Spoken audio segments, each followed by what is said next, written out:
আজকে আমরা আলোচনা করব যে একটা গাড়ির সাসপেনশন নষ্ট হয়ে গেলে কি কি সমস্যা দেখা দেয়, এবং হচ্ছে সাসপেনশনের মধ্যে যে হচ্ছে শক অ্যাবজর্বার থাকে, সেই শক অ্যাবজর্বারটা যখন নষ্ট হয়ে যায় তখন আমরা কিভাবে বুঝবো, কিংবা আমরা শক অ্যাবজর্বারটা আসলে নষ্ট বলি খোলার পরে কেন, সেই জিনিসগুলো আপনাদেরকে একটু আমরা সরাসরি দেখার চেষ্টা করব। তো আমাদের এখানে গাড়ি আছে, গাড়ি থেকে আমরা শক অ্যাবজর্বারটা খুলছি, খোলার পরে আমরা সেই সাথে হচ্ছে এই গাড়ির যে বুশ আইটেমগুলো আছে এগুলো সব ভালো আছে, শুধু এটা যে পিছনের শক অ্যাবজর্বারটা আছে সেই শক অ্যাবজর্বারটা নষ্ট হয়ে গেছে।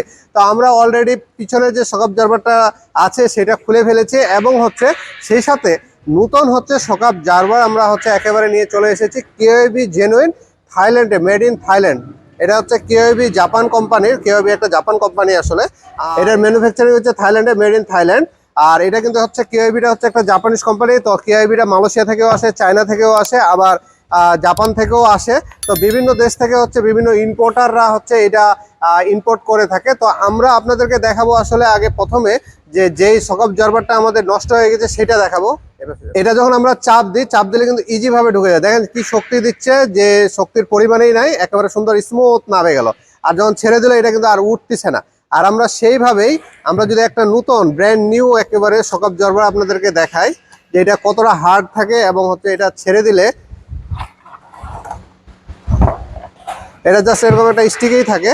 এটা দেখেন, লকটা খোলার জন্য কিন্তু শক্তি প্রয়োগ করতে হচ্ছে, এবং খোলার সাথে সাথে দেখেন উপরে দিকে উঠে যাচ্ছে। আর ওইটা কিন্তু যেভাবে আছে সেভাবে আটকে আছে, আর এটা দেখেন উঠে চলে আসলো। আবার যদি এটা আমরা শক্তি দিয়ে নামাই,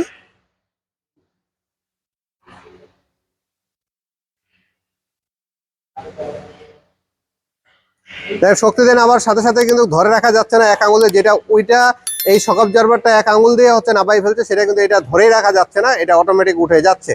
তো এখানে আসলে এই শক অ্যাবজর্বারের এই জায়গায় হচ্ছে অয়েল থাকে, অয়েল প্রেসারের মাধ্যমে হচ্ছে এটা আপ ডাউন করে। তো এটার পুরাটা দেখতে পাচ্ছেন আপনার, অয়েলটা বের হয়ে পুরা রাস্তা ধুলাবালু আটকে এটা হচ্ছে ময়লা হয়ে গেছে। এটার অয়েলটা একেবারে বের হয়ে গেছে লিক করে, কারণ এখানে কিছু সিল আছে আর কিছু বুশ আছে, এই বুশগুলা লিক হয়ে যায় অনেক সময় চলতে চলতে, কিংবা হচ্ছে সময় সাপেক্ষে এটা নষ্ট হয়ে যায়।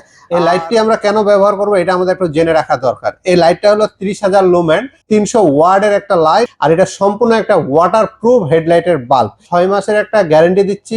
যদি কোনো কারণে 6 মাসের মধ্যে হেডলাইটের বাল্ব কেটে যায়, সেক্ষেত্রে আমরা ফ্রি অফ কস্টে আপনাদেরকে এটা আমরা চেঞ্জ করে দিব। যখন এটা নষ্ট হয়ে যাবে তখন হচ্ছে আপনারা বুঝবেন কিভাবে, সেটাও জেনে রাখা দরকার। কারণ যখন আপনার গাড়ি চালাতে যাবে তখন দেখবেন যে আপনার গাড়িটা বেশি দোলবে, কিংবা হচ্ছে গর্তের মধ্যে পড়লে ধাপ ধাপ করে একটা শব্দ হবে, কিংবা একেবারেই চাকাটা পড়ে যেতে যাবে। স্মুথ যেভাবে আগে পড়তো, কিংবা হচ্ছে বডির একসাথে পড়ে যাওয়ার কারণে বডি আর সাসপেনশনের মাঝখানে গ্যাপ হয়ে যাওয়ার কারণে শব্দ হবে। আর বুশ আইটেম যদি নষ্ট হয়ে যায় তাহলে গাড়িতে বিভিন্ন রকমের শব্দ হবে। স্টিয়ারিং বক্স নষ্ট হয়ে গেলে ভিতরে দেখবেন গাড়ি চালাতে গেলে ব্যালেন্স থাকবে না, মনে হচ্ছে ভিতরে গটগট গটগট করে বিভিন্ন রকমের আওয়াজ হয়, এবং যিনি ড্রাইভিং করে উনি বুঝতে পারে, এবং যারা প্যাসেঞ্জার থাকে ওনারাও বুঝতে পারে যে গাড়ির সাসপেনশন অবস্থা খুবই খারাপ হয়ে গেছে।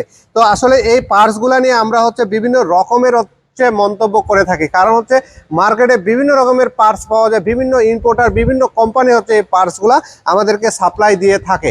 তো আসলে এই পার্টসগুলোর জন্য হচ্ছে আপনাদেরকে হচ্ছে সরাসরি এসে একটা ওয়ার্কশপে কিন্তু আগে এস্টিমেটটা নিতে হয় যে আপনি কোন পার্টস দিয়ে আপনার গাড়িটা হচ্ছে পুরো কাজটা কমপ্লিট করবেন। আপনারা সবসময় চেষ্টা করবেন জেনুইন যে পার্টসগুলো আছে সেগুলো দিয়ে সাসপেনশনটাকে ঠিক করার। আর সেই সাথে হচ্ছে কিছু চায়না কোম্পানিও হচ্ছে ভালো ভালো পার্টস নিয়ে আসে, যেগুলোতে ওয়ারেন্টি গ্যারেন্টি সহকারে দেয়, এবং চায়না বললেই যে ভালো হয় না এরকম কোনো কথা নাই, কারণ হচ্ছে চায়নার পার্টস কিন্তু হচ্ছে ভালো আসে।